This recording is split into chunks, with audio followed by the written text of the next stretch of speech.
Mi chiamo Rami Elanan. Sono il padre di Smadar. Mi chiamo Bassam Ramin, sono il padre di Abir.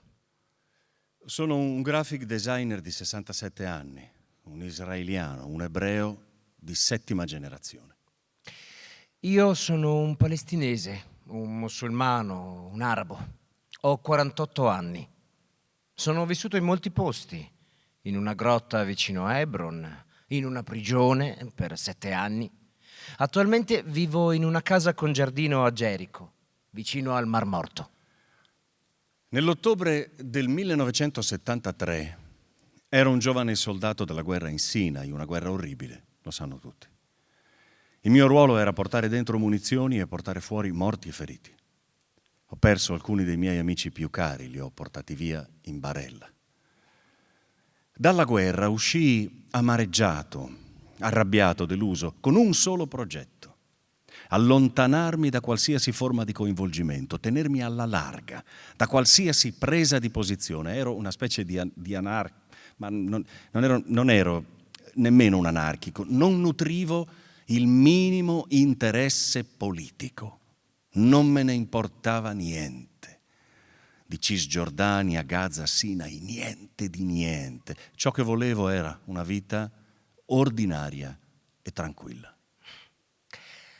Da bambino io e i miei amici issavamo la bandiera palestinese nel cortile della scuola.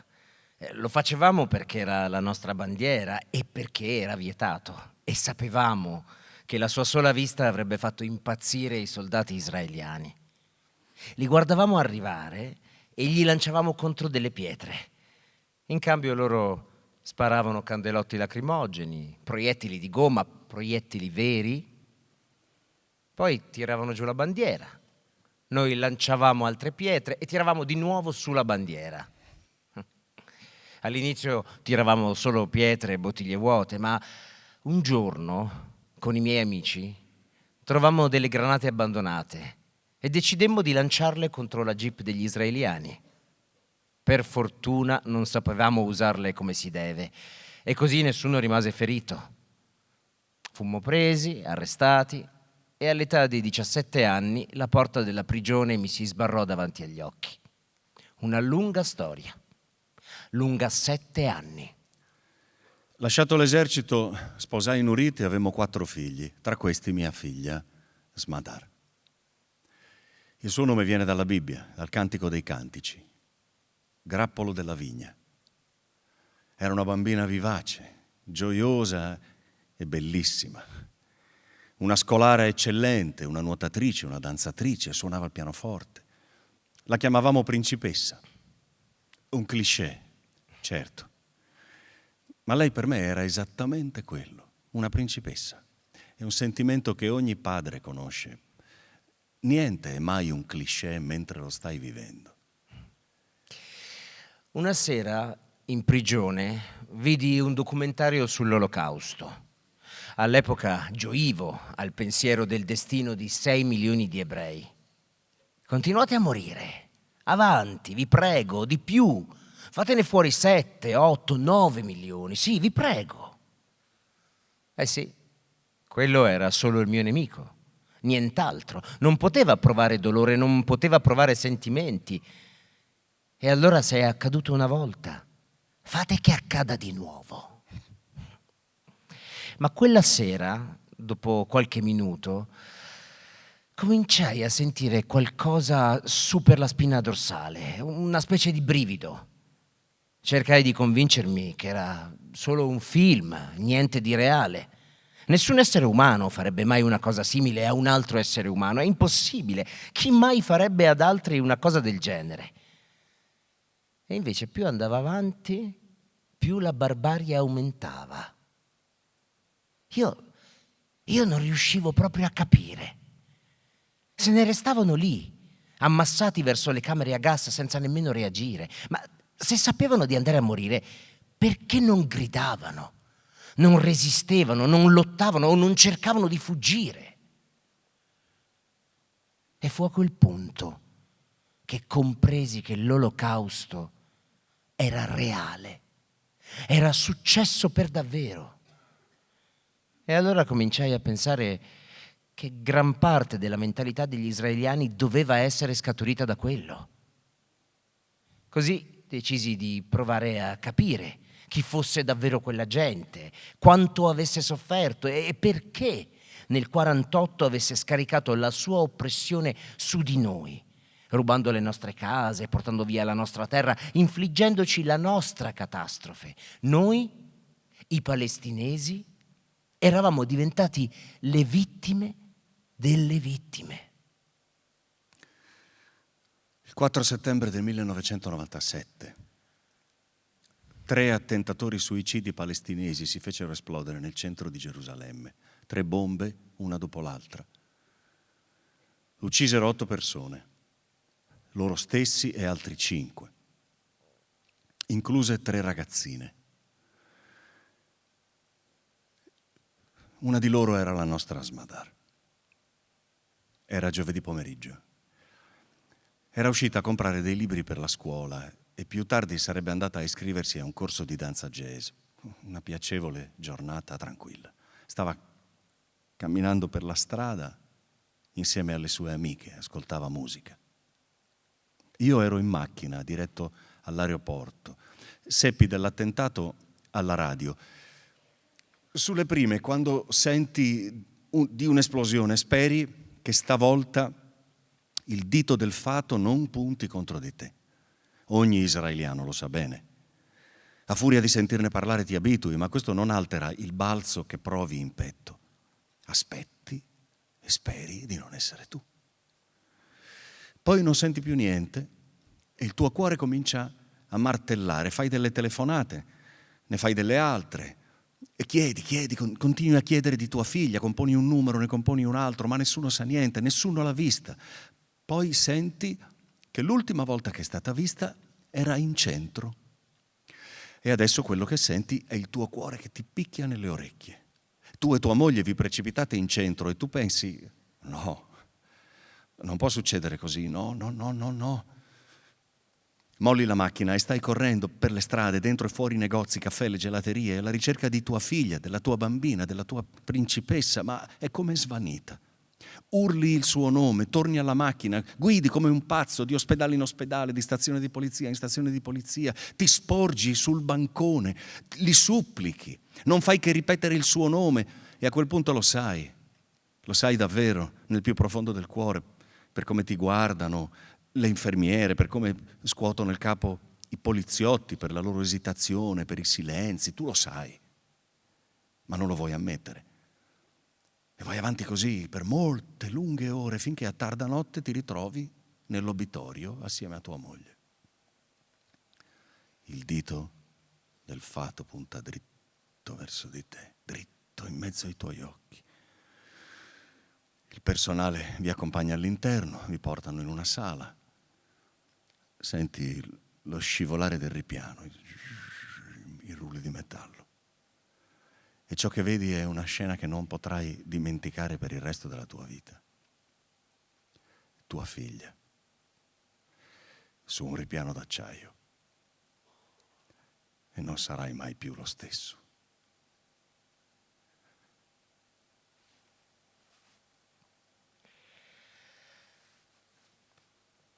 Fui rilasciato nell'ottobre del 1992. Mi sposai subito dopo e nel 1994 nacque il nostro primo figlio, Arab. Adesso ero un padre. Avevo il dovere di pensare alle cose in maniera diversa. Lessi molto, sempre di più su non violenza, impegno politico e pian piano mi resi conto che la violenza era proprio quello che i nostri oppositori volevano che noi praticassimo. Preferiscono la violenza perché con quella possono farci i conti. Eh sì, è la non violenza a essere difficile da gestire, che sia praticata da israeliani o da palestinesi o da entrambi. Li confonde. Non fraintendetemi, no. Non avevo rinnegato quello in cui credevo. Il mio obiettivo era quello di sempre e che sempre sarà fino al giorno della sua realizzazione, la fine dell'occupazione israeliana. E stupidamente all'inizio pensavo che avrei potuto continuare fingendo che non fosse accaduto nulla. Ma non funzionava. Ormai non c'era più niente di normale, non ero più la stessa persona. Poi dopo un po' cominci a farti delle domande. E sapete, noi non siamo animali, noi possiamo usare il cervello, usare la nostra immaginazione e ti chiedi, come è potuta succedere una cosa simile? Cosa potrebbe portare qualcuno a essere tanto arrabbiato, folle, spietato, disperato e così stupido da farsi esplodere accanto a una ragazzina di nemmeno 14 anni? Come fai a capire un simile istinto? Dilaniare il tuo stesso corpo. Come può uno ragionare in quel modo? Che cosa lo ha spinto? Come ha fatto a diventare così? Chi gli ha insegnato una cosa del genere? Gliel'ho forse insegnata io? Gliel'ha insegnato il suo governo? O il mio governo? È stato nel 2005, soltanto nel 2005, che alcuni di noi hanno cominciato a incontrarsi segretamente con dei soldati israeliani. Io ero fra i primi 4 palestinesi. Voi non potete immaginare quel primo incontro. Per noi quelli erano dei criminali, dei nemici, degli assassini, e per loro noi eravamo la stessa cosa. Ma in quel momento ci stavamo incontrando come nemici, sì, ma che adesso volevano parlare. Circa un anno dopo l'uccisione di Smadar incontrai un uomo. Si chiamava Isaac Frankenthal, un ebreo religioso, un ortodosso, uno con la kippah sulla testa. Tutti noi tendiamo a incasellare le persone, tendiamo a giudicare gli altri per come sono vestiti. E io ero sicuro che quel tipo fosse un fascista, uno di destra, uno di quelli che mangiano arabi a colazione. E lui mi invitò ad assistere ad un incontro di questi matti da legare. E dissi, va bene, proviamo, che cosa ho da perdere? Ho già perso così tanto, ma quelli sono matti, devono per forza essere matti. Salii in moto e andai a vedere. Rimasi fuori, cinico, distaccato, mentre quella gente arrivava per l'incontro. Restai a osservarli. Il primo gruppo, per me, in quanto israeliano, era composto da vere e proprie leggende viventi, persone cui avevo sempre guardato con ammirazione, avevo letto di loro sui giornali, li avevo visti in televisioni e continuavano ad arrivare, erano tantissimi. Poi però vidi qualche cos'altro, qualcosa di completamente nuovo per me, per i miei occhi, per il mio cuore, per il mio cervello. Vidi passare dei palestinesi su un autobus. Sentite, io lo sapevo che sarebbe successo, ma nel vederli restai a bocca aperta. Arabi. Sul serio. Che vanno allo stesso incontro di quegli israeliani. Ma com'è possibile? Un palestinese con un cuore, un respiro, un pensiero. E ricordo questa donna con indosso il tradizionale vestito nero palestinese, proprio il genere di donna che mi sarei figurato come la madre di uno degli attentatori che si erano presi la mia bambina. E la osservai scendere dall'autobus, incamminarsi nella mia direzione. E poi vidi che aveva una foto della figlia stretta al petto. Il pensiero mi squassò come un terremoto. Quella donna aveva perduto la sua bambina. Certo, potrà suonarvi ingenuo, ma non lo era affatto. Il mio dolore e il suo dolore, lo stesso dolore. Rumi, il poeta Sufi, ha detto una cosa che io non dimenticherò mai. Ben oltre il giusto e lo sbagliato c'è un campo. Io ti aspetterò là. Avevamo torto e avevamo ragione e ci incontrammo appunto in un campo. Ci eravamo resi conto che volevamo ucciderci l'un l'altro per raggiungere lo stesso obiettivo, la pace e la sicurezza. Ma pensate un po' alla follia. Roba da matti. Invece avevamo bisogno di conoscerci. Ed è, ve lo assicuro, un disastro scoprire l'umanità del tuo nemico, la sua nobiltà, perché a quel punto non è più il tuo nemico, non può proprio più esserlo. Magari la storia avrebbe potuto finire lì, come vorrei che fosse così. Come vorrei poter uscire da qui adesso, tornare a Gerico, al mio giardino, e non dovervi raccontare nient'altro. Fine della storia. Buonanotte. Spero che la mattina porti la pace.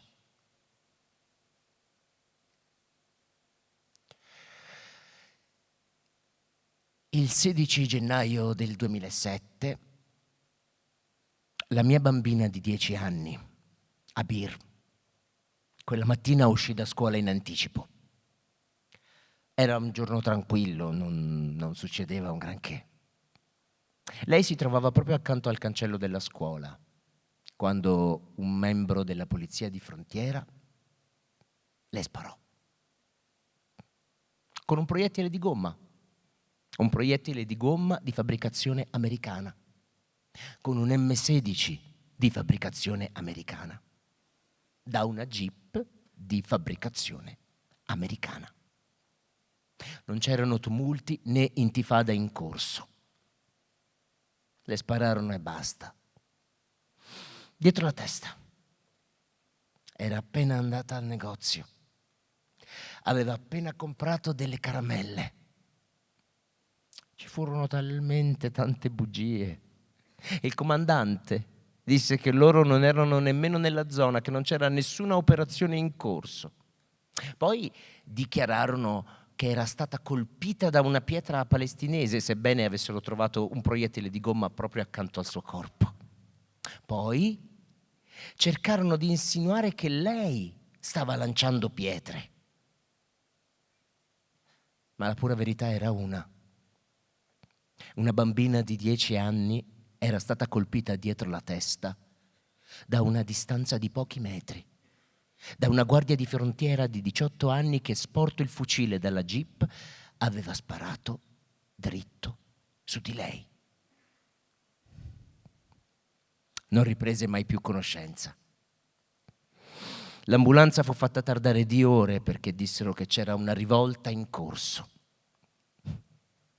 Ben presto il mondo restò sconvolto per i dettagli di quanto era successo, non ultimo che Abir avesse appena comprato delle caramelle al negozio.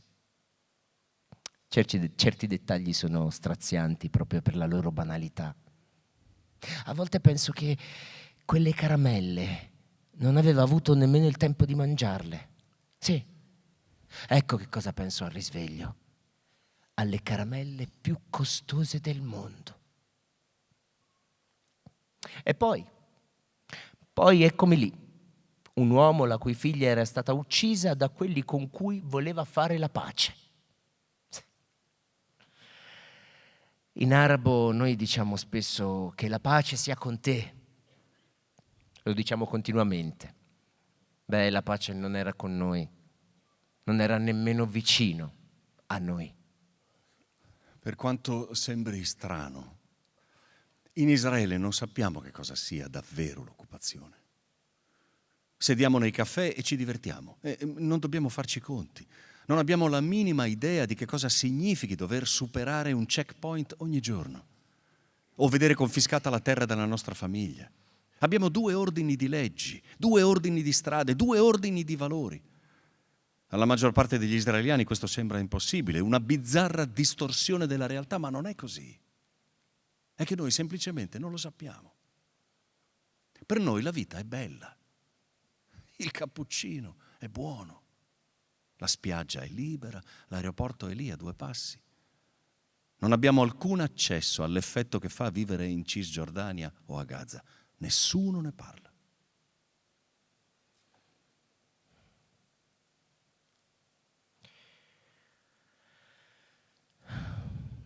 Una volta io credevo che non avremmo mai superato il nostro conflitto, che avremmo continuato a odiarci per sempre. Ma da nessuna parte è scritto che dobbiamo continuare a ucciderci l'un l'altro. L'eroe fa del suo nemico un amico Ed è questo il mio dovere. Non è altro che il mio dovere. Noi continuiamo ad andare avanti. Dobbiamo farlo, io e Rami, e i nostri figli, e in questo siamo insieme. Quando hanno ucciso mia figlia, hanno ucciso la mia paura. Io non ho paura, potrei fare qualunque cosa adesso. Sì, a volte è come se stessimo tentando di svuotare il mare con un cucchiaio, ma la pace è un fatto. È solo questione di tempo. Guardate il Sudafrica, l'Irlanda del Nord, la Germania, la Francia, il Giappone, perfino l'Egitto. Chi avrebbe mai pensato che fosse possibile? I palestinesi hanno forse ucciso 6 milioni di israeliani? O gli israeliani hanno forse ucciso 6 milioni di palestinesi? Invece i tedeschi hanno ucciso 6 milioni di ebrei. E guardate adesso, abbiamo un diplomatico israeliano a Berlino e un ambasciatore tedesco a Tel Aviv. Vedete? Niente è impossibile. Io non ho più tempo per l'odio. Noi dobbiamo imparare a utilizzare il nostro dolore, investire sulla pace, non sul sangue. È questo che noi diciamo. Rami è venuto in Germania con me alcuni anni fa, ma è una storia lunga. Ho dovuto convincerlo a partire, perché odiava i tedeschi. Non aveva mai pensato di riuscire a metterci piede, poi però l'ha fatto. E il luogo che ha visto era diverso da come se l'era immaginato. Qualcuno, un israeliano, una volta mi ha detto che sarebbe stato meglio se mi avessero fatto saltare in aria con mia figlia. Ci ho pensato a lungo. Avrei dovuto saltare in aria. E la risposta mi è giunta dopo un po', forte e chiara. Sì. Sì. Perché effettivamente mi avevano fatto saltare in aria. Era già successo. Noi non siamo autorizzati a parlare con gli israeliani. Non lo vogliono i palestinesi e non lo vogliono gli israeliani. Non abbiamo alcuna idea di come sia l'altro. Ecco dove sta la follia.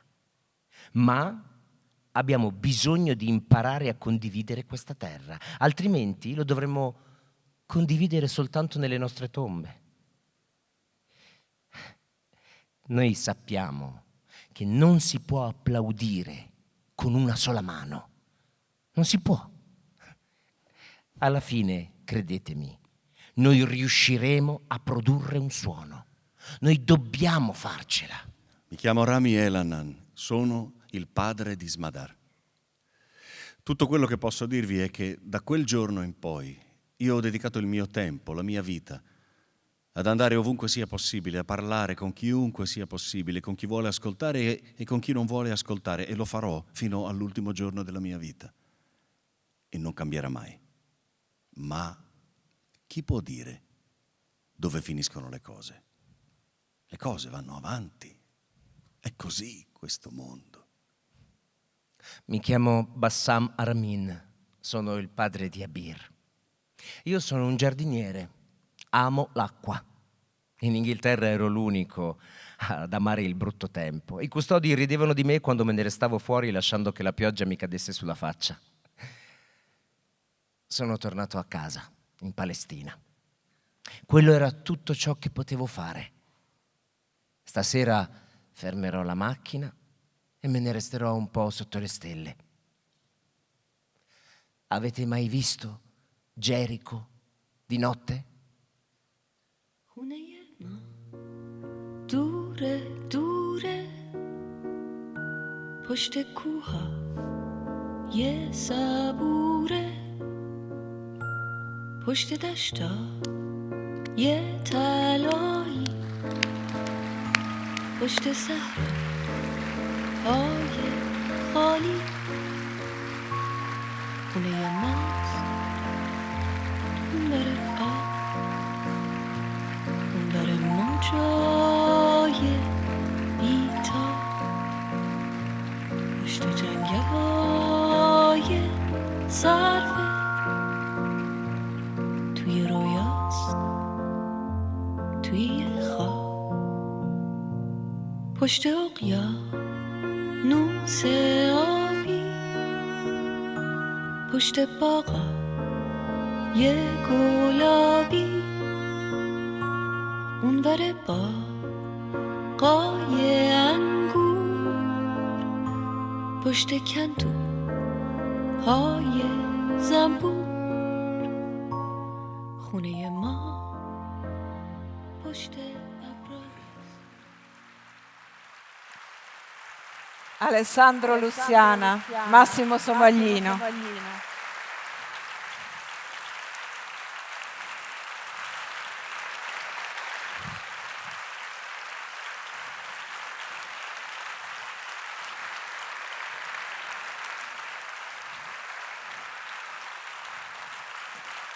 Grazie per aver dato corpo e voce ad alcuni frammenti di Apeirogon, straordinario libro vincitore della 18ª edizione del Premio Terzani, a cui questa sera rendiamo onore. Sono stati protagonisti, Massimo e Alessandro, di una toccante lettura scenica che ha avuto luogo ieri in Chiesa di San Francesco e che ci impegniamo come Vicino Lontano a riproporvi, perché il messaggio di pace che questo libro porta possa contagiare quante più persone possibili. Benvenuti al Premio Letterario Internazionale Tiziano Terzani 2022. Un grazie da parte di tutta la nostra associazione alla famiglia Terzani, che ogni anno ci consegna con affettuosa fiducia la responsabilità di realizzare una serata dedicata al vincitore del Premio Terzani. Ma voglio ricordarvi anche gli altri titoli finalisti di questa edizione, che opportunamente scelti dalla giuria. Tutti libri che si fanno carico di fratture del nostro tempo, le osservano e ce le raccontano nello spirito di Tiziano Terzani. Fabio Deotto, L'altro mondo, edito da Bompiani. Erika Fatland, La vita in alto, edita da Marsiglio. Gulbahar Aitiwaji, sopravvissuta a un gulag cinese, ad editore. La sua videotestimonianza sarà al festival domani. Ecce Melkuran, La fiducia e la dignità, edito da Bollati Boringhieri. Quando abbiamo iniziato a costruire questa serata la guerra non era ancora scoppiata e la guerra, come sapete, ha trattenuto in Ucraina Francesca Mannocchi, dispiaciutissima. Più tardi vi leggeremo un suo messaggio, ma forse è importante che sia così, perché i suoi reportage sono una guida importante per tutti noi, per l'appropriatezza delle sue parole e del suo sguardo.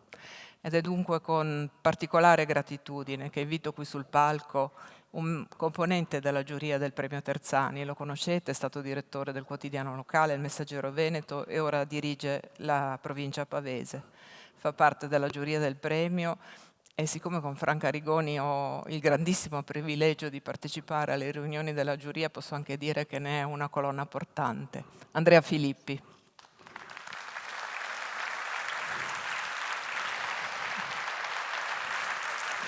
Grazie Andrea. Grazie Paola, grazie. Accomodati. Grazie.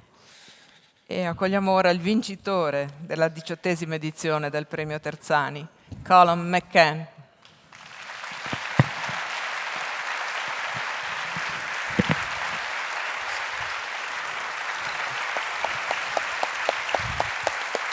Thank you so much.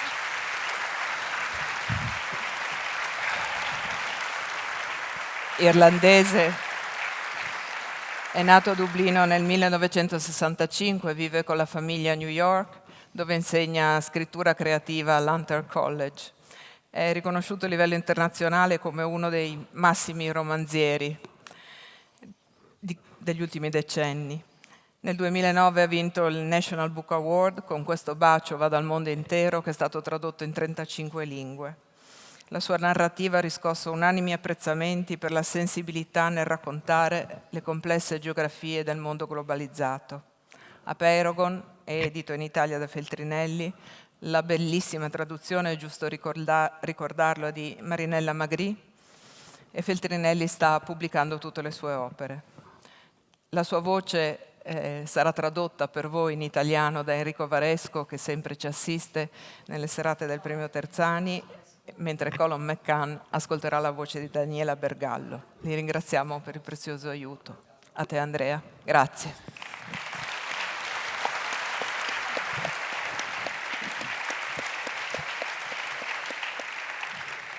Grazie Paola, grazie per le parole bellissime e un ringraziamento, due cose, devo subito dirle che sono importanti.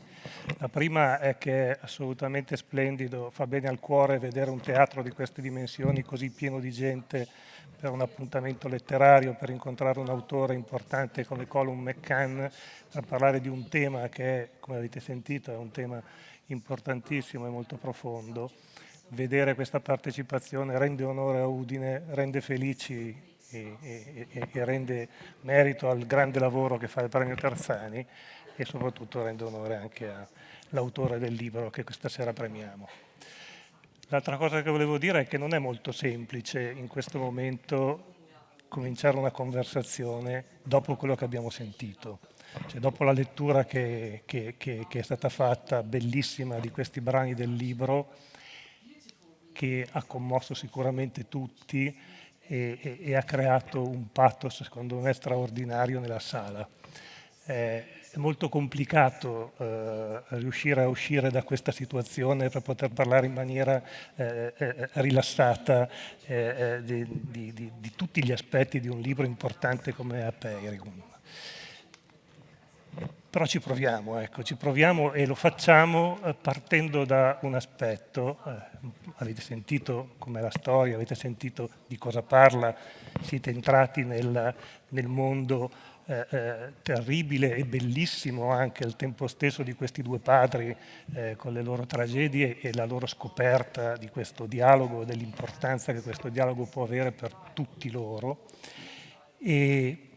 Però il libro non è soltanto questo, è un racconto di una forza e di un'emozione incredibile, è un racconto con un messaggio che è importante, molto chiaro, poi ne parleremo, ma è anche, secondo me, un piccolo miracolo, anzi un grande miracolo di architettura letteraria. Io anche un po' per stemperare la tensione che in qualche modo questa lettura ci ha dato, vorrei proprio partire da questo aspetto del tuo libro, che secondo me è l'altro aspetto che giustifica il titolo folle che tu hai scelto, Apeirogon. Io quando ho iniziato a leggere il libro non avevo grande idea di cosa mi dovessi aspettare.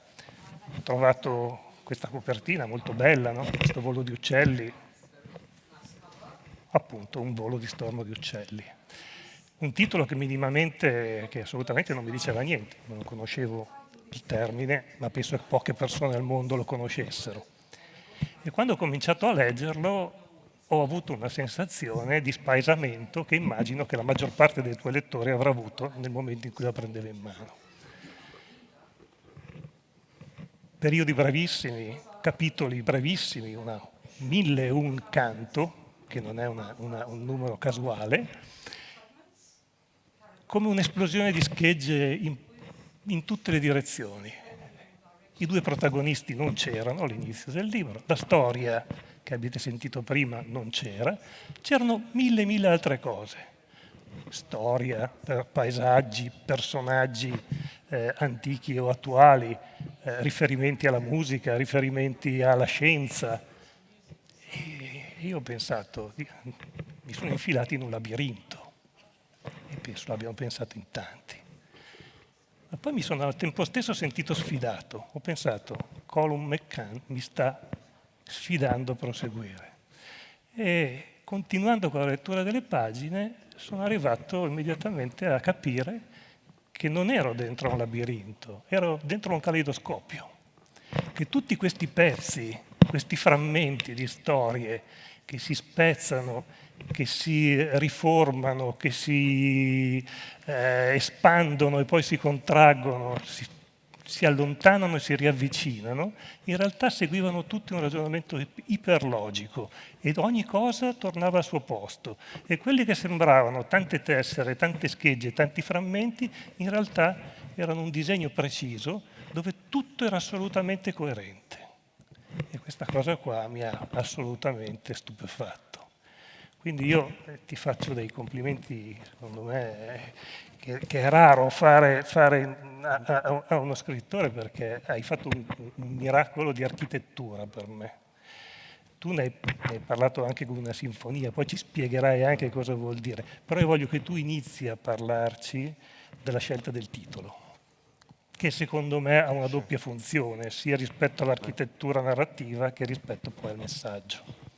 Well, thank you so much. Thank you to everybody for inviting me here. Thank you to the Terzani family, all the people of Udine. It's so nice to be here. It's such a pleasure. And such a full, beautiful house. A Paragon. You should have seen the faces of my editors when I told them I was going to write first a book about Israel and Palestine. Prima di tutto quando ho detto che avrei scritto un libro su Israele e la Palestina, hanno detto, oh mamma mia. E poi quando gli ho detto il titolo, si intitolerà A Paragon, lì erano proprio stupefatti. Quindi ho incontrato solo 2 persone che conoscevano la parola A Paragon, però come sono arrivato a questo romanzo? Stavo viaggiando in Israele e Palestina con un gruppo che si chiama Narrative 4, dove ci incontriamo per raccontare storie e scrivere. Dovevo andare lì per 2 settimane. A un certo punto sono entrato in questa sala, ho visto 2 persone normalissime sedute ad un tavolo, bevendo caffè con davanti una tazza, si raccontavano le loro storie. E entro mezz'ora ho avuto l'impressione che mi avessero spalancato la cassa toracica, raggiunto il mio cuore. Io sono stato colpitissimo dalla loro storia, l'ho ritenuta una storia straordinaria. Però io sono dell'Irlanda, di Dublino, vivo a New York, sono tornato a New York e mi sono detto, devo scrivere, di che cosa scrivere? Devo scrivere di Israele e Palestina. Io sono di ceto medio, sono normale, sono un uomo bianco, non c'entro nulla con quella zona, però mi tornava questa memoria dell'Israele e della Palestina, pensavo a questi 2 uomini e mi veniva in mente questa parola apeirogon, che mi continuava a tornare di quando avevo scritto tanti anni fa del processo di pace in Irlanda, e ho cominciato a pensare, potrei scrivere un libro che stravolge completamente le strutture, che stravolge la narrazione convenzionale e che va a creare una cosa che confonde in prima battuta i lettori e le persone, genera confusione, perché è una cosa molto importante e che dimentichiamo di parlare, e che va bene essere confusi. Perché non essere confusi? Ovviamente in inglese tutti conoscono I love you, ti amo, le 3 parole più conosciute, I love you. Le altre 3 parole che a me piacciono molto è I don't know, io non lo so. Quindi secondo me c'è una malattia della certezza in cui ci troviamo adesso e abbiamo paura di dire I don't know. Quindi sono andato in Israele e Palestina cercando proprio di riempire tutti gli I don't know, i non lo so del mondo. Poi mi sono reso conto che la storia era più grande di me, più grande di Rami e Bassan, più grande di Smadar e Abir, e che in realtà è una storia che appartiene a tutti. Quindi questa storia dentro la Peiro, che è un poligono con un infinito numero di lati, mi è sembrata la parola perfetta, perché tocca la forma di qui e riverbera dalla parte opposta della forma.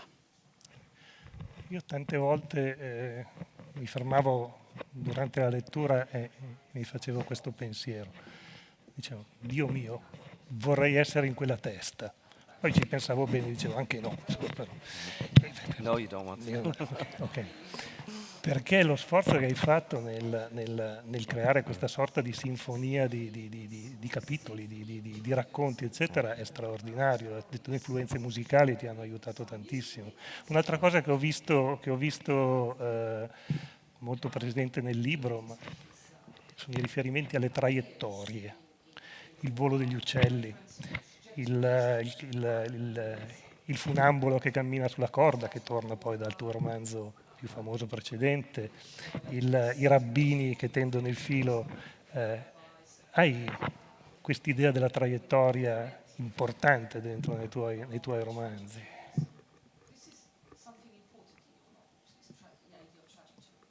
Yeah, I like the idea Sì, Mi piace molto in realtà quest'idea, è un po' il sogno di andare da qualche parte, un itinerario, una traiettoria. Il romanzo di per sé è semplice, è un viaggio, un uomo si sveglia a Gerusalemme, va in un monastero, a Beijallah, incontra l'amico palestinese, si raccontano una storia e l'amico palestinese poi torna a casa e alla fine della sera innaffia il giardino. Questa è la traiettoria semplicissima del romanzo, ma all'interno di quella traiettoria si ottiene un po' un compendio dell'esperienza umana e credo che questo sia importante perché nella mia testa il lavoro dell'artista, del romanziere, è di essere piccolo, limitato, ma anche epico, di essere locale, ma anche universale. Quindi uno può scrivere un romanzo ambientato stasera in questo teatro, però potrebbe coprire l'interezza di tutte le esperienze umane. Quindi per me quest'idea di andare da vicino nei dettagli, però poi si rivela qualcosa di grande sulla natura umana. Questo per me è l'essenza dello scrittore. Certo. La struttura della Peirogon, dell'incredibile sfaccettatura dell'infinito dei lati di questo poligono, e sono anche le infinite possibilità nelle vicende umane, nel dialogo tra le persone, nell'evolversi delle situazioni, ma sono anche le tante personalità che ci sono all'interno di noi stessi, no? Tu racconti in un passaggio del libro che Rami dice dentro di me ci sono 10 israeliani che combattono, no? Mi piacerebbe mi spiegassi questo, poi mi dici anche se dentro di te ci sono 10 fighting Irish, oppure no. Yeah, there's always 10 fighting Irishmen, but there are also maybe 20 drinking Irishmen. Irlandesi che litigano, ma almeno 20 ubriachi di irlandesi sono dentro di me, sempre. You know, but the thing about, I suppose the thing about stereotypes is that they're generally true. La storia sugli stereotipi di solito sono veri, però non sono spiegati abbastanza bene nel dettaglio. L'idea che ci sono tante diverse persone che convivono dentro di noi, probabilmente è vera, dobbiamo riconciliare queste varie personalità dentro di noi. Io vivo a New York, negli USA, ho 2 passaporti, il mio cuore è al 100% irlandese, devo dire che ho un'affinità anche con l'Italia, la famiglia di mia moglie è parzialmente di Roma e ci sono tanti luoghi dentro di me. Io ogni tanto sento come se avessi tanti paesi dentro di me al contempo. James Joyce, il grande scrittore irlandese, diceva: sono mancato così tanto dall'Irlanda che sento sempre la voce dell'Irlanda in tutto. La mia identità è un po' così, la mia identità tornerà sempre in Irlanda. Io cerco sempre di raccontare una storia irlandese, anche se la ambiento in Israele e in Palestina, al World Trade Center di New York, o se voglio scrivere sui Rom in Slovacchia, tutto nel mio caso ridiventa una storia irlandese. Dal tuo primo incontro con Rami e Bassam, l'idea di scrivere un romanzo e scriverlo con questa forma ti è venuta subito? Poi il lavoro ti ha parlato di 5 anni di tempo, è stata una cosa molto molto lunga e importante. Mi spieghi un po' intanto com'è la nascita e poi com'è stato il rapporto con Rami e Bassam durante la scrittura del libro? Ti sei consultato con loro, li sentivi man mano che procedevi con la storia? Yeah. So I decided, I went to them and said, Rami, Bassam, allora, I want to write a book. And they said, okay. Li ho incontrati, gli ho detto voglio scrivere un libro su di voi. E loro hanno detto va bene, ma però io sono un romanziere, attenzione, invento delle cose, faccio narrativa, aggiungo. E loro hanno detto va bene anche quello. Poi mi hanno detto una cosa molto profonda. Mi hanno detto la cosa peggiore ci è già successa, peggio di così non può accadere. Quindi se tu riuscirai a trasmettere anche una piccola parte del nostro messaggio avrai fatto dato abbastanza, quindi poi mi hanno dato carta bianca e mi hanno detto fai quello che vuoi. Gli ho detto guardate che aggiungerò un po' perché un romanzo necessita di una struttura, quindi ho letto un sacco di libri, probabilmente centinaia se non migliaia di libri e saggi, poi ho visitato le zone, sono andato in giro con la moto di Rami, ho passato i checkpoints con Bassan, ho cenato con le loro famiglie, ci siamo fermate a cantare sotto le stelle di Gerico.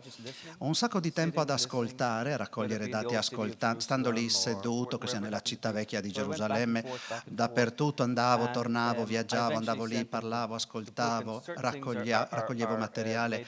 E poi nel libro alcune cose le ho aggiunte, però la base è tutta vera. Se parlate con Rami e Bassan, magari fossero venuti qui, se chiedete a loro vi diranno che lo spirito del romanzo è completamente vero, basato tutto sulla verità. Comunque Rami è stato arrabbiato con me a un certo punto perché avevo cambiato la marca di motocicletta che lui guidava. Vero, lui adesso ha 70 anni, guida una motocicletta, va molto veloce, anch'io avevo guidato in passato. Però lui ha una col cambio automatico, io l'ho trasformata in una in una moto con le marce. Perché? Perché volevo che il lettore sentisse la frizione, sentisse il motore che scattava, che aumentava, proprio il motore che ruggiva. Quindi il lavoro dello scrittore è questo, metterti nel contesto e adattare un pochino la verità per renderla ancora più veritiera. Quindi uno degli esempi di questo è che quando Bassam, che passa 7 anni in carcere e fa anche lo sciopero della fame durante la sua detenzione, quando lui interrompe lo sciopero della fame, nel romanzo la interrompe con una mentina, mangiando una mentina, una caramella alla menta. Io volevo che il gusto di questa menta fosse nella testa del lettore. Immaginate, sciopero della fame per un sacco di giorni e poi volevo che tutti potessero sentire questo sapore della menta che interrompe uno sciopero della fame. E devo dire che in effetti è un'immagine che è quasi sensoriale nel leggere il libro, si capisce perfettamente quello che hai cercato di dire e la forza con cui hai cercato di raccontarla. D'altronde la forza della letteratura è strepitosa. Abbiamo sentito dei brani veramente toccanti letti poco fa, anche perché Colum non ci risparmia nel suo libro le descrizioni delle morti delle 2 ragazzine, degli effetti delle bombe dei kamikaze sulla ragazzina israeliana e sui danni del proiettile di gomma, che in realtà sono proiettili che uccidono, sul cranio di quest'altra ragazzina palestinese. Quindi diciamo ci sono dei momenti di grande anche violenza e di grande emozione. Però io devo dire che tra le cose che più mi hanno colpito, e questa è la forza della letteratura, del tuo libro, e che mi ha dato letteralmente l'idea della violenza del potere, è stato leggere la scheggia, il canto, il breve capitolo in cui tu descrivi l'ultimo pranzo di Mitterrand, di François Mitterrand. Io l'ho trovato una cosa di un impatto clamoroso, l'ho trovata di una forza incredibile e non stiamo parlando di niente di drammatico. Eppure la letteratura in questo caso qua riesce ad andare oltre. Come ti è venuto in mente di inserire quel frammento che secondo me è uno dei più forti di tutto il libro? Welcome to my crazy head. Bene, benvenuto nella mia testa pazza. Speravo di evitarlo, ma that's part of it, I think. But I will tell you this: before I wrote this book, I knew nothing about ancora birds. prima di scrivere questo libro non sapevo nulla di uccelli, di volatili. Poi sono andato in Palestina, sono uscito in questa zona dove inanellano gli anelli. Cioè gli davano un passaporto, ma gli uccelli non hanno nazionalità, gli uccelli volano in tutte le direzioni, non si fermano in un paese, volano. Però ho pensato, questa è una metafora interessante e ho cominciato a imparare molto su questo inanellamento degli uccelli, gli uccelli che sono creature bellissime, che percorrono queste autostrade del cielo per le rotte migratorie. Quindi io ho immaginato di essere io un uccello, arrivo dall'Irlanda, dalla dalla Svezia, dall'Italia, sorvolo questa zona dell'Israele e della Palestina, poi vado in Sudafrica, vado in Algeria, in tutte le direzioni, però tutti gli uccelli passano da Gerusalemme prima o poi, e ho immaginato a tante storie di uccelli che conosco e mi è venuta in mente la storia di François Mitterrand dell'ultima cena, l'ultima cena che lui ha voluto fare con questi uccelli che si chiamano ortolani, dove lui divorava questi uccellini canterini. Avevo letto che aveva avuto quest'ultimo desiderio prima. Lui faceva scricchiolare gli ossicini degli uccelli sotto divorandoli, una musicalità che mi ha ricordato Gerusalemme. Comunque quello che dicevi prima, io mi sono sentito un po' come un direttore d'orchestra, quindi le cose che mi arrivavano da tutte le direzioni, da alcuni strumenti, una parte dalle ricerche, una parte da Rami e Bassan. Quindi ecco, poi come un direttore d'orchestra, via il piano, via il contrabbasso, che parta il violoncello, quindi tutti gli strumenti che si mettono insieme e poi improvvisamente si spalanca la porta del fondo del teatro ed entra qualcuno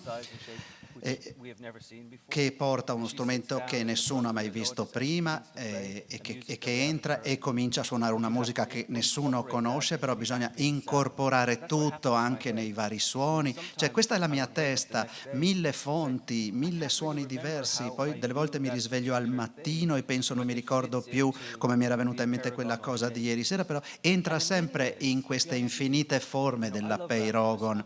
Io adoro Rami e Bassan, loro sono amici, sono anche amici miei ovviamente, non ho mai incontrato le loro figlie, ahimè, però ho l'impressione di alle volte sentirmele sulle spalle che mi sussurrano cose negli orecchi. Quindi gli scrittori spesso raccontano di esperienze mistiche che possono sembrare anche un po' sciocche, ma con questo libro mi ha colpito qualcosa veramente con una forza brutale, mi è arrivata una ventata dal nulla che mi ha proprio colpito e stordito. Guarda, io oltre alla metafora della sinfonia, un'altra cosa che mi è venuta in mente, fa un po' ridere, ma purtroppo mi è venuta in mente certe ricette di grandi chef che prendono un piatto classico dell'alta cucina e poi lo destrutturano. Togliendo, rimettendo, spostando gli ingredienti, creano un altro piatto che ha tutte le caratteristiche del piatto originale, ma è completamente diverso e ugualmente strepitoso. Ecco, tu hai fatto un lavoro di destrutturazione molto simile a questo di questi grandi chef e il risultato comunque è stellato. Well, thank you so much. I think the job of the artist, sì, whether it be a chef, credo che il lavoro dell'artista, che sia un pittore, uno chef, un giornalista, un creatore, diciamo, sia sempre di destrutturare il pubblico, i lettori. Uno deve toglierli dalla loro comfort zone, togliergli gli equilibri che danno sicurezza, metterli in difficoltà. Mi piace presentare le cose in maniera diversa. Quando leggo un bel libro è sempre un po' difficile comprendere esattamente cosa c'è dietro a quel libro, e lo chef fa la stessa cosa, rimescola gli ingredienti e genera un nuovo aroma, genera nuovi gusti, è sempre una creazione nuova. Ho scritto di Israele e Palestina, non volevo scrivere come già tanti prima di me avevano scritto di questo argomento. Io per fortuna ho trovato questo formato nuovo, vi posso anche dire come è accaduto. Dopo 2 anni scrivendo il libro non avevo ancora capito chi fosse il narratore. Mi ha molto colpito che Rami e Bassan stavano raccontando le storie delle loro figlie Smadar e Abir per mantenerle vive, e mi è venuto in mente Sherazad. Ecco le 1001 notte, e lì ho aggiunto i miei 1001 canto. Molti pensano che uno scrittore, un romanziere sia tanto intelligente, sapeva tutto dall'inizio. Non è così, non è proprio così, credetemi. Gli scrittori non sono così tanto intelligenti alle volte, però tante volte hanno un intuito, si comportano come i musicisti, vanno un po' a naso, sniffano le cose, e quando la musica comincia a funzionare, così è anche un po' per lo scrittore che ha bravo.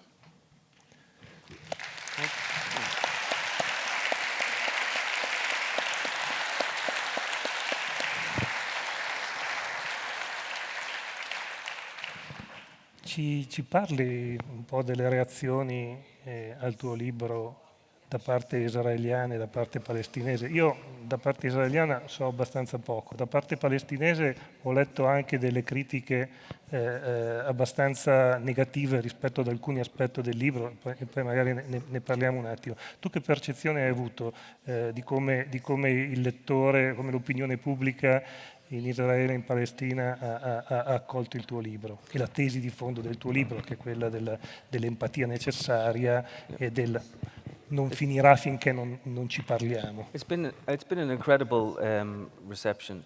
Io credo che il libro sia stato ricevuto molto bene e accolto bene un po' in tutto il mondo.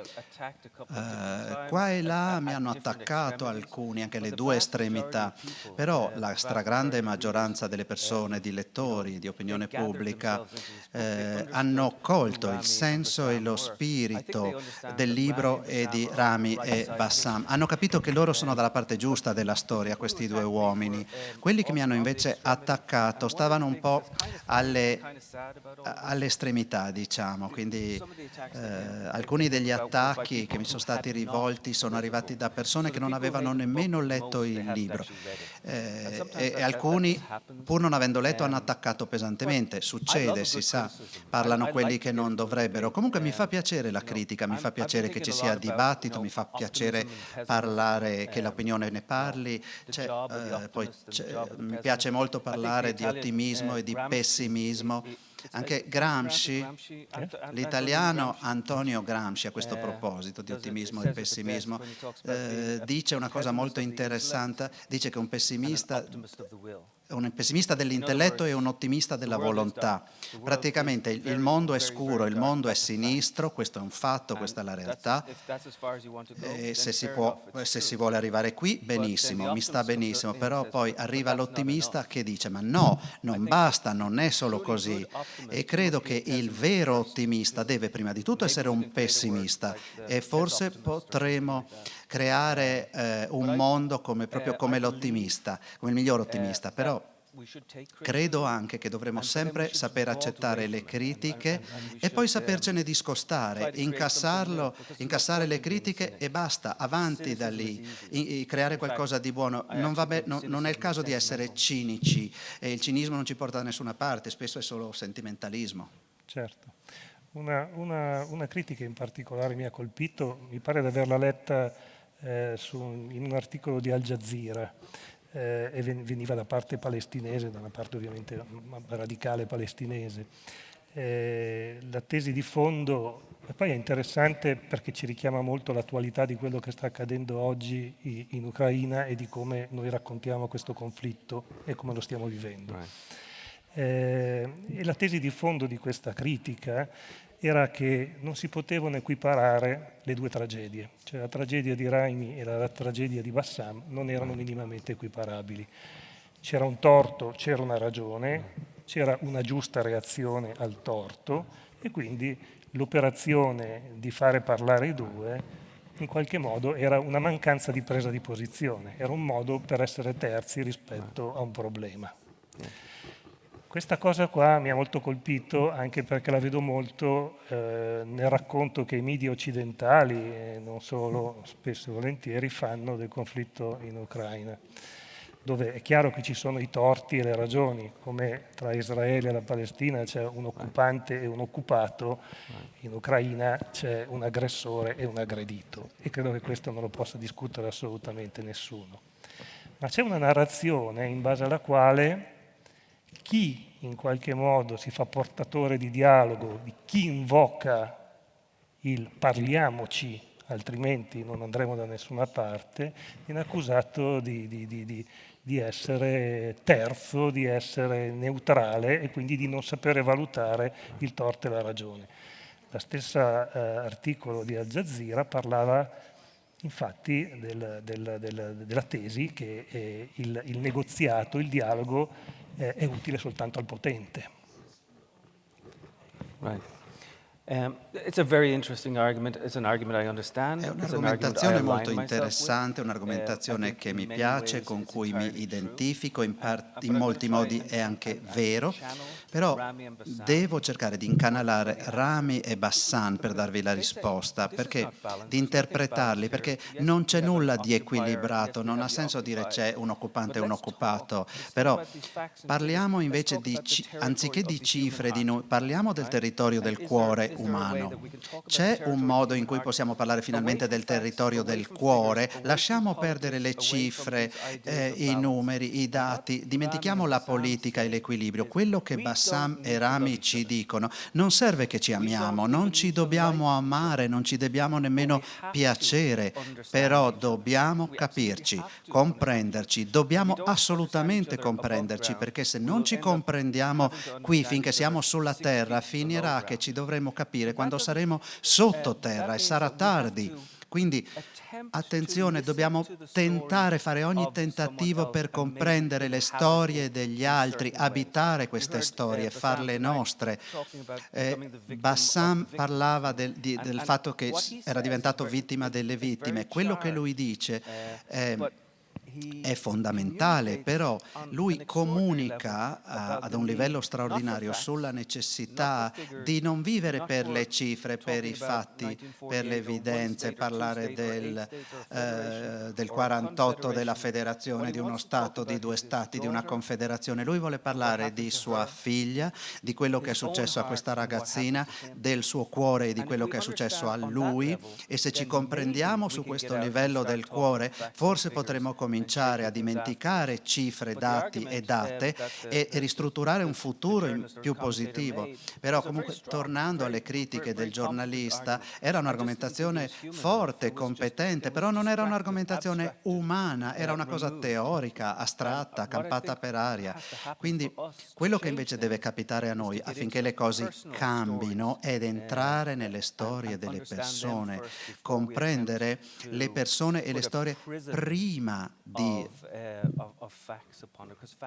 di restare incarcerati nelle cifre e nei fatti e nei dati, che possono essere spesso manipolati e fraintesi.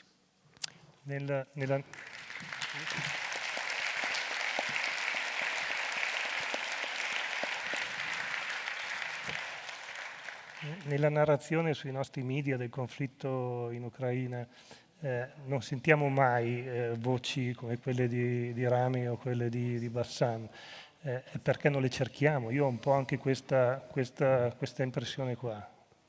Lo pensi anche tu? I hope we're going to change. Io spero che questo cambi, sinceramente spero che questo cambi.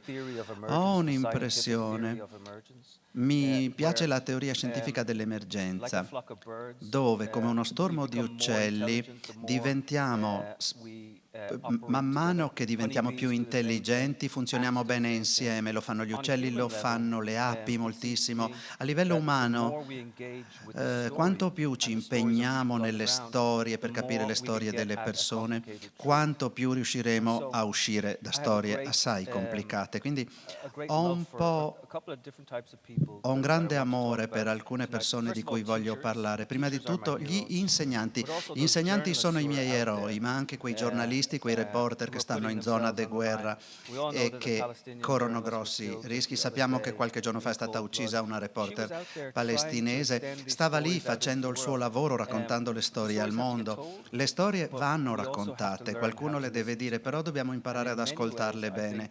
E in molti modi credo che questo deve cominciare nelle nostre scuole, nelle nostre classi scolastiche. Io sono membro di un'organizzazione che insegna alle persone a raccontare storie, a prescindere che siano americani, italiani, irlandesi, ucraini, eccetera.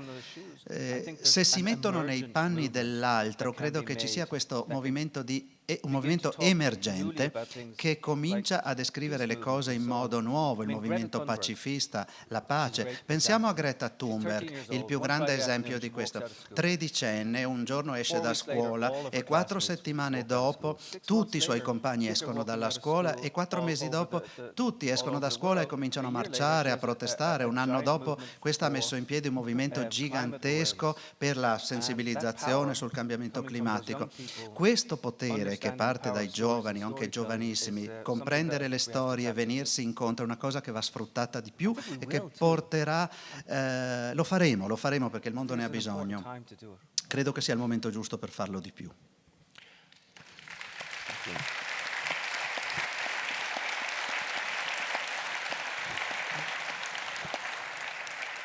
Quindi tu che hai una certa esperienza di muri, perché un po' di muri li hai vissuti, tu sei irlandese, un po' di muri li hai raccontati, i muri del Medio Oriente, i muri che respingono i migranti che cercano di andare negli Stati Uniti, non hai questo timore che l'Europa stia iniziando a costruire nuovi muri dove magari già prima ne esistevano ma ora non ce n'erano più? Yeah, I'm terrified. I'm terrified. Io di questo sono terrorizzato. C'è ancora qualche muro in Irlanda del Nord e ho paura che ne costruiscano altri sempre di più. E qui entrano le storie come quelle di Rami e Bassam. Loro, non so se conoscete Leonard Cohen, il cantante canadese. Lui dice c'è una crepa in tutto, una piccola spaccatura, ed è lì che entra la luce, entra il cambiamento. Loro parlano di quest'idea di poter contrastare il potere o lo strapotere con queste crepe che poi spaccano, che fanno cambiare il mondo. I muri prima o poi vengono giù a forza di crepe, ma ci servono persone coraggiose. E qui torniamo a quella malattia della certezza di cui parlavo prima. Tutti che si sentono sicuri, tutti chiusi in casa, tende chiuse, porte chiuse, con un GPS in testa. Non è possibile. Dobbiamo buttare giù i muri, buttare giù le pareti e sforzarci di andare ad ascoltare le storie degli altri. Il mondo è questo, il mondo non è la storia di noi stessi, il mondo è la storia degli altri, ci dobbiamo sforzare. Okay.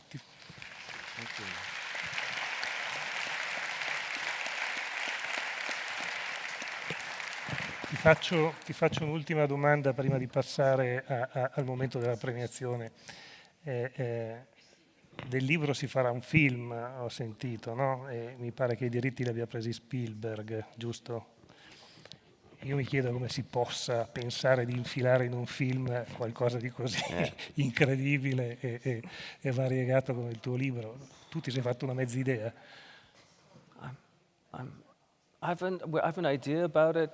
Sì, una mezza idea ce l'ho. C'entrerà anche Steven Spielberg, altri saranno coinvolti. Comunque la cosa interessante è che Rami e Bassam ora quando si trovano ridono, dicono chi farà la mia parte, chi reciterà la tua parte, e c'è un attore che si chiama Riz Ahmed che assomiglia moltissimo a Bassam e che credo che sarà straordinario nel ruolo di Bassam. Rami vuole George Clooney o nessuno, lui ha detto solo George Clooney può interpretarlo e non vuole nessun altro. Però c'è un'altra cosa molto importante: le storie possono assumere infinite forme, ingrandirsi, cambiarsi, assumere questa forma ad Apei Rogon. Ora, un film di questo tipo che si vuole fare sul mio libro, raccontando la storia poi di questi due uomini e di queste due ragazzine sfortunate, però per incorporare un po' tutto un compendio del mondo, potrebbe servire, secondo me, è un film difficile ma potrebbe riuscire nell'intento e diventare un gran bel film. Sarà difficile da fare, un po' fa parte della filosofia Terzani, se ci pensate, e se io comprendo bene ciò che ha fatto Terzani nel mondo e come lui ha descritto il mondo, come ne ha parlato. E quindi per dire che anche ciò che sembra impossibile, alla fine il possibile fa parte anche dell'impossibile. Questo mi piace molto, perché contrariamente a tutte le evidenze disponibili o contro tutte, bisogna andare avanti e crederci. Ok, ho detto che era l'ultima domanda, ma scherzavo, ce n'è un'altra. Il tuo prossimo progetto, il tuo prossimo viaggio. Io a Mantova ti ho sentito parlare al Festival di Letteratura del reporter americano ucciso in Siria, James Foley, e di un tuo progetto. È quello su cui stai lavorando adesso? È quello il viaggio che pensi di intraprendere o hai in mente qualcos'altro? Yeah. Yeah, I've got a couple of things going. Ma ho in mente un paio di cose. Ho avuto un'esperienza incredibile comunque, secondo la quale uno degli uomini che ha ucciso James Foley, catturato dagli americani e che è stato processato negli USA recentemente, bene, un paio di mesi fa io ho potuto accedere ad una struttura penitenziaria americana con la mamma di James Foley. Ci siamo seduti e per 2 giornate abbiamo potuto parlare con l'assassino di suo figlio. È stato uno dei momenti più intensi e profondi che io abbia mai vissuto. Non si trattava di perdono assolutamente e non si è trattato neanche di guardarsi a vicenda con rabbia e collera, piuttosto di comprendersi, di capire che la cosa è più complicata di quanto sembra, di venirsi un po' incontro. E l'altra cosa è che quanto più caotico diventa il mondo, quanto più interessante diventa, se ci pensate. Quindi torniamo per la terza volta a questa malattia della certezza. Non siate certi proprio di nulla, ve lo dico, mai avere certezze, perché quando scompaginiamo, quando strappiamo, quando complichiamo, è proprio lì che le cose si fanno molto più interessanti. Bene, adesso davvero abbiamo finito. Grazie mille, grazie a Colum McCann. Thank you.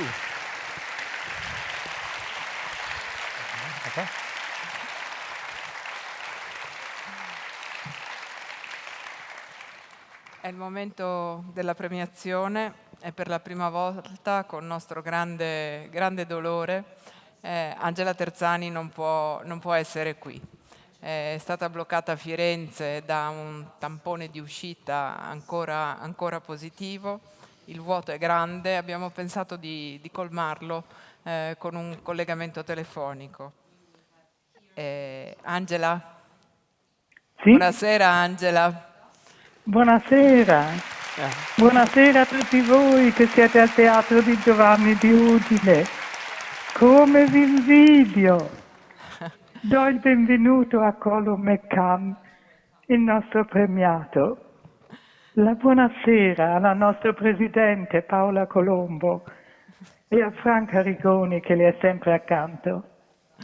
Al meraviglioso team di Vicino Lontano che pur con le sempre più grandi difficoltà del momento è riuscito a rimettere in piedi il festival. Il 17° festival in memoria di Tiziano. E grazie infine ad Andrea Filippi, lo scopritore di McCann, che oggi sostituisce la giuria e me stessa. Sono felicissima che siete tutti di nuovo riuniti, che siamo tutti per ritornare alla normalità delle nostre vite e dei nostri appuntamenti annuali. Ormai sono diventati un ritmo al cui io faccio difficoltà a rinunciare come fosse il Natale. Però, quanto a me, non so dirvi quanto sono dispiaciuta di non essere a Udine con voi. Come lo sono Folco e Saskia e Gea, i bambini terzani che volevano tanto salire sul podio oggi, ma colpiti nel giro di una settimana e pur vivendo gli uni lontani dagli altri, dal vecchio e ormai meno severo Covid. Siamo felici però di avere qui il nostro premiato Colum McCann e grazie al suo Apeirogon si possa anche quest'anno, come piaceva a Tiziano, premiare un libro strettamente legato all'attualità. L'attualità dei nostri giorni è la guerra, purtroppo, l'odio, la vendetta, ma questo libro ci incoraggia ad esplorare le soluzioni pacifiche di dialogo e di reciproco ascolto. Di questo un grazie particolare a McCann. E ora lasciate che vi legga la motivazione della giuria. In un'esplosione di frammenti narrativi, Colum McCann mette in scena i brandelli di un conflitto apparentemente senza soluzione. Sono 1001 i frammenti, come le 1001 notte di Scheherazade, e infiniti sono i lati del poligono chiamato Apeirogon, come i punti di vista da cui l'israeliano Rami e il palestinese Bassam cercano di comprendere una realtà troppo complessa per essere osservata e giudicata da un unico lato. Lo strazio indicibile, il lutto cui nessuna lingua ha saputo dare un nome per la perdita delle proprie bambine, uccise ciascuna dalla guerra dell'altro, squarcia le loro vite e scuote in profondità le nostre coscienze. Ma sorprendentemente li trasforma in uomini di pace, complici di una nuova battaglia da combattere insieme, imbracciando come unica arma il comune dolore di padri, contro la tentazione della vendetta e la trappola dell'odio, nel segno della pietà e della compassione. Così, mentre l'orrore della guerra bussa di nuovo alle porte d'Europa, Colum McCann ci regala una speranza, mostrandoci che sotto le logiche della politica e della geopolitica si muovono persone, e sono tante, che al dolore della perdita, all'umiliazione della sconfitta, hanno deciso di contrapporre dal basso una coraggiosa, instancabile ricerca del dialogo. Alle loro voci Colum McCann unisce la sua, indicandoci la necessità di una nuova consapevolezza. In un mondo dominato dal caos, abbiamo il dovere di abbracciare la confusione, dice, ma dobbiamo farlo insieme e dobbiamo farlo subito, imparando a condividere quest'unica terra e viverci in pace.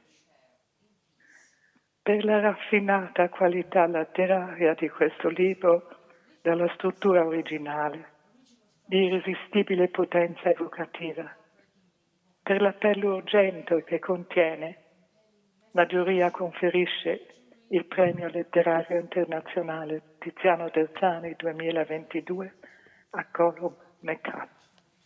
E io aggiungo il mio applauso al vostro.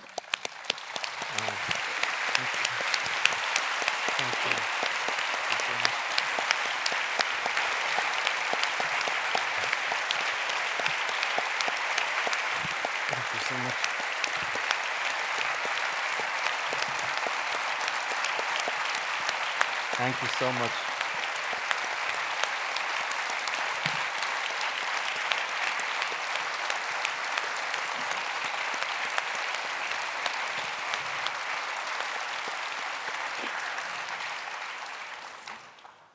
A consegnare il premio, non essendoci Angela, credo sia giusto non solo per l'ansia che abbiamo condiviso in queste giornate per costruire questa serata con tutti i contrattempi che ci sono stati, soprattutto per il lavoro che in questi 18 anni ha svolto per il festival, chiamo sul palco Franca Rigoni.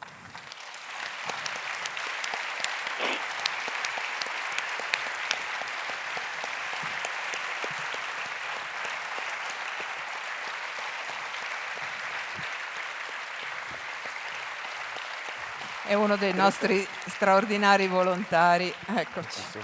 Grazie, grazie Francisco. Thank you so much.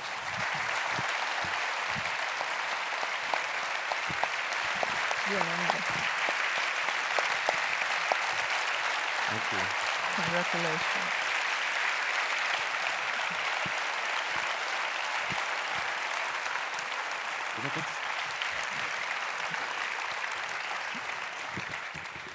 Bene.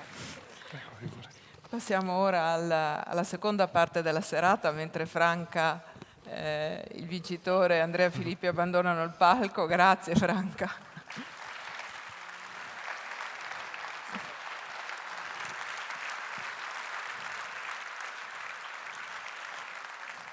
Prima di passare alla seconda parte della serata, permettetemi di leggervi, la faremo avere in inglese al vincitore, il messaggio che ci ha lasciato Francesca Mannocchi. È un rammarico, intanto i nostri tecnici prepareranno il palco per la seconda parte della serata. È un rammarico profondo per me non essere con voi stasera, non dialogare con Colum McCann, autore di uno dei libri che più mi hanno ricordato negli ultimi anni a cosa serve la vera letteratura, a seminare il dubbio, a spostarci dalle posizioni in cui ci sentivamo comodi, perché la letteratura è essenzialmente questo, lo spazio dell'interrogativo ben più che delle certezze. Sono in Ucraina, un conflitto antico e modernissimo che sta polarizzando le posizioni dei grandi e dividendo l'opinione pubblica in blocchi di ideologie. Delle guerre che ho raccontato, un'altra soltanto ha queste caratteristiche, sebbene sia naturalmente diverso il contesto, il conflitto israelo-palestinese. Ecco perché ho ammirato dalle prime pagine il coraggio di uno scrittore come Colum McCann, che ha voluto cimentarsi con un tema così tanto ideologizzato. Perché la letteratura deve fare questo, spingersi al bordo e provare a superarlo. Ecco perché penso che questo libro sia politico nell'accezione più nobile di questa parola, perché sfida l'autore, il lettore e la lingua. Gli eventi degli ultimi giorni a Jenin e a Gerusalemme mi hanno fatto a lungo ripensare a Rami e Bassam. Ho pensato alle loro paure, al loro coraggio, anche al coraggio di mostrare i semi del livore. Ho pensato che l'antidoto all'odio è proprio questo. A Peirogon ne è un pezzo, così come lo era il lavoro di Shirin Abu Akleh. Raccontare le storie, dare voce a chi non ne ha, guardare tutti i lati, confondersi e poi guardare l'insieme, confondersi ancora e per questo continuare a cercare. Francesca Mannocchi.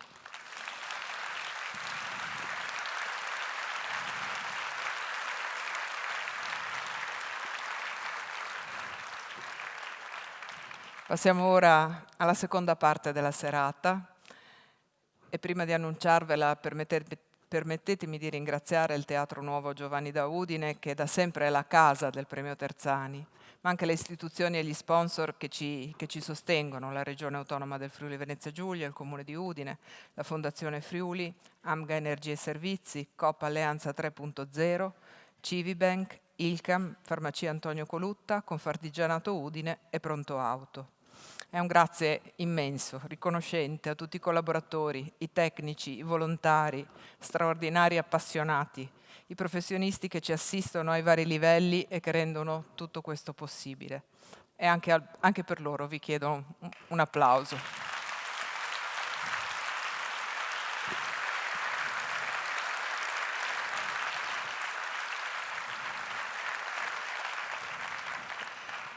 Cantano di uomini e donne appartenenti a spazi, culture e tempi differenti, alla ricerca di varchi e passaggi tra Oriente e Occidente. Danno grande importanza all'incontro tra mondi sonori differenti e ai testi colti e declinati in lingue diverse. In 15 anni di attività hanno lavorato con moltissimi musicisti di grandissimo spessore artistico e sono stati ospiti dei più importanti palcoscenici italiani e internazionali. Siamo onorati e felici di averli qui a portare in musica le stesse parole di pace di Apeirogon e ringraziamo per la collaborazione euritmica che tornerà quest'anno in città con Udine Jazz. Al Premio Terzani 2022 i Radio Dervish. Dedichiamo questo concerto a Shirin Abu Akleh, una persona per bene, una resistente palestinese.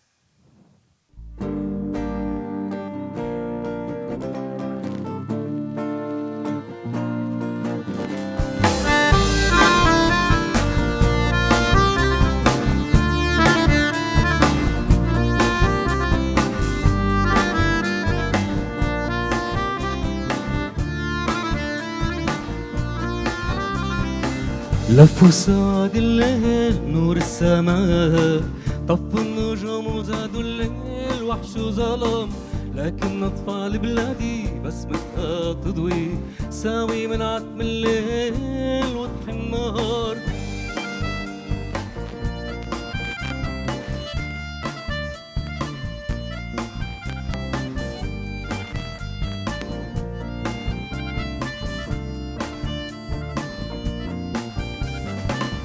وهبت ريح شمالي عالبلاد غزي نار تنادي عالكفاح علوها علو الراي يا رجال سواعد سمرت حطمها السراد نار في كل الديار غزي الشعلاني فيها النار في كل الديار غزي الشعلاني فيها النار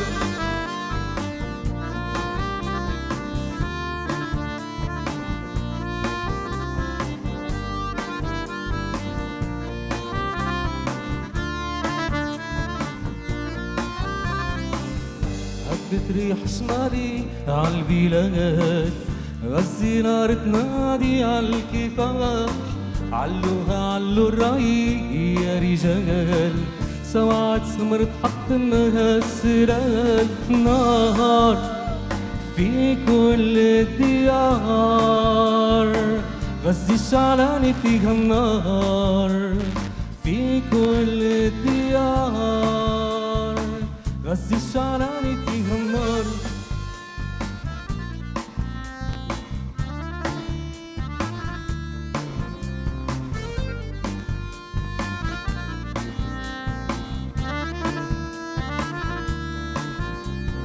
نار في كل الديار غزي الشعلاني فيها النار في كل الديار غزي الشعلاني فيها النار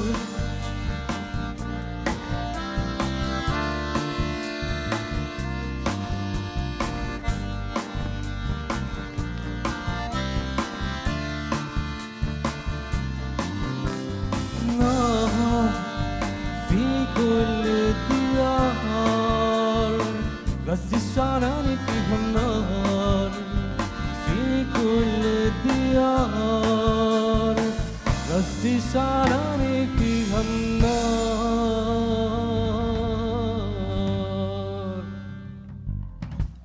Grazie.